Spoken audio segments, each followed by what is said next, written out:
मैंने नारा लगाया था प्रधानमंत्री जी के सामने कि मोदी अडानी भाई भाई देश बेच के खाई मलाई, क्योंकि 18 महीने पहले हिंडनबर्ग की एक रिपोर्ट आई जिससे पूरा देश और पूरी दुनिया अचंभित रह गए। वो रिपोर्ट क्या कह रही थी? वो रिपोर्ट यह कह रही थी कि दुनिया के तमाम घोटालेबाजों को इकट्ठा करके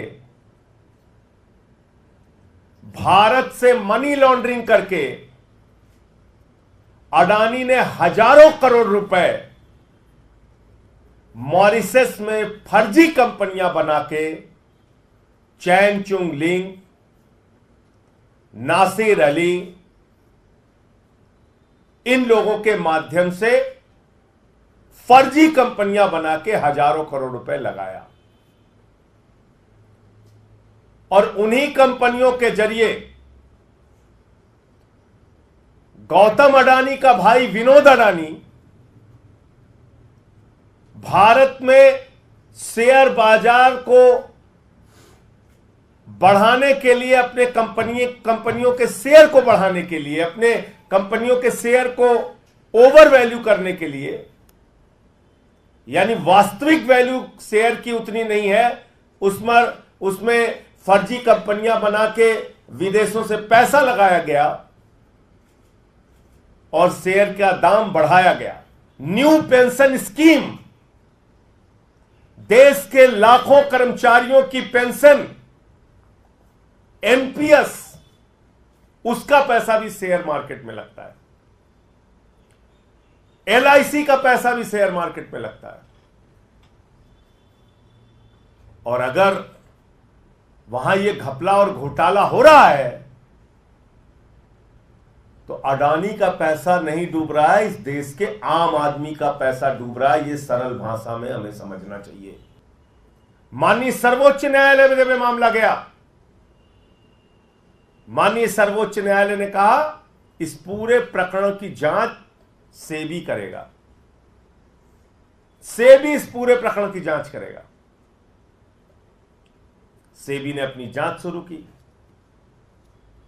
सेबी ने अपनी रिपोर्ट दाखिल की और 2023 के मई महीने में जो रिपोर्ट सेबी ने सुप्रीम कोर्ट में दाखिल की वो बड़ी हास्यास्पद है। आप सुनेंगे तो आपको मजाक लगेगा। सेबी सुप्रीम कोर्ट में कह रहा है कि हम ऐसे जुड़े 13 मामलों की जांच कर रहे हैं और ये कर रहे हैं, वो कर रहे हैं, और बाद में कह रहे हैं हमें पता नहीं है कि कहां तक ये जांच जाएगी। ये एक दिशाहीन जांच है। हुजूर कुछ गड़बड़ी तो हुई है, लेकिन हम बता नहीं सकते गड़बड़ी किसने की है। क्या करिए सीबी सुप्रीम कोर्ट में, हुजूर कुछ गड़बड़ी तो हुई है, किसने गड़बड़ी की है, क्या गड़बड़ी की है, यह हम बता नहीं सकते, और यह जांच दिशाहीन है, अंतहीन है, किस ओर जाएगी, कब तक चलेगी, यह हमें पता नहीं। तो क्यों बोला सेबी ने?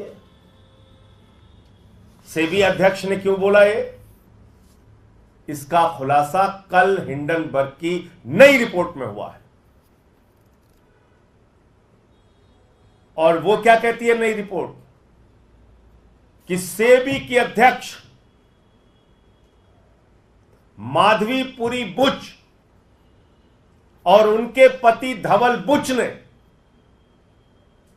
लगभग $10 मिलियन उन्हीं फर्जी कंपनियों में लगाए हैं, उन्हीं फंड्स में लगाए हैं जिसकी इनको जांच करनी थी। यानी जिस भ्रष्टाचार के मामले की जांच सेबी अध्यक्ष को करनी थी, वहीं पर इनका पैसा लगा हुआ है, वहीं पे इनका इन्वेस्टमेंट हुआ है लगभग $10 मिलियन। और ये एक विसिल ब्लोअर के माध्यम से इस बात का खुलासा हुआ। आप मुझे बताइए,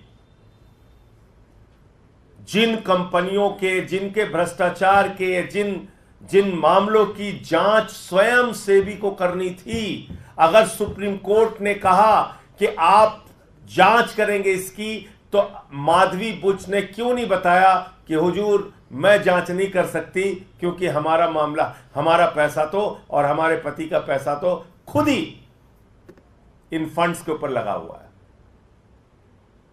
जिसको विनोद अडानी मैनेज करता है, जिसके जरिए हिंदुस्तान के आम आदमी को लूटा जाता है, जिसके जरिए हिंदुस्तान के आम लोगों का लाखों करोड़ रुपए का उनको चूना लगाया जाता है।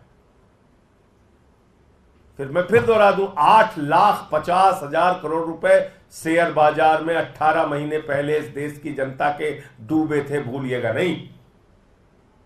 और तब मैंने चिल्ला चिल्ला के कहा था कि यह बहुत बड़ा भ्रष्टाचार है, जेपीसी से इसकी जांच कराओ।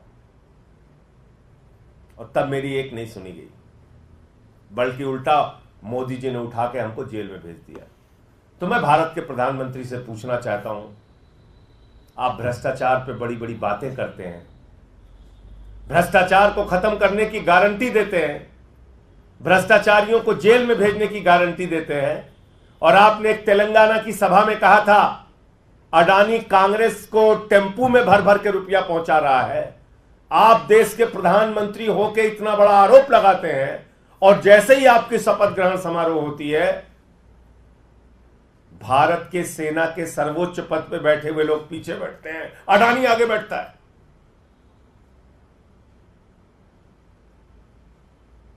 यह आपकी असलियत है प्रधानमंत्री जी। इसलिए अडानी का घोटाला यह अडानी का घोटाला नहीं है, यह भारत के प्रधानमंत्री नरेंद्र मोदी का घोटाला है, यह भारतीय जनता पार्टी का घोटाला है, जिसने पूरा देश अपने दोस्त के हवाले कर दिया।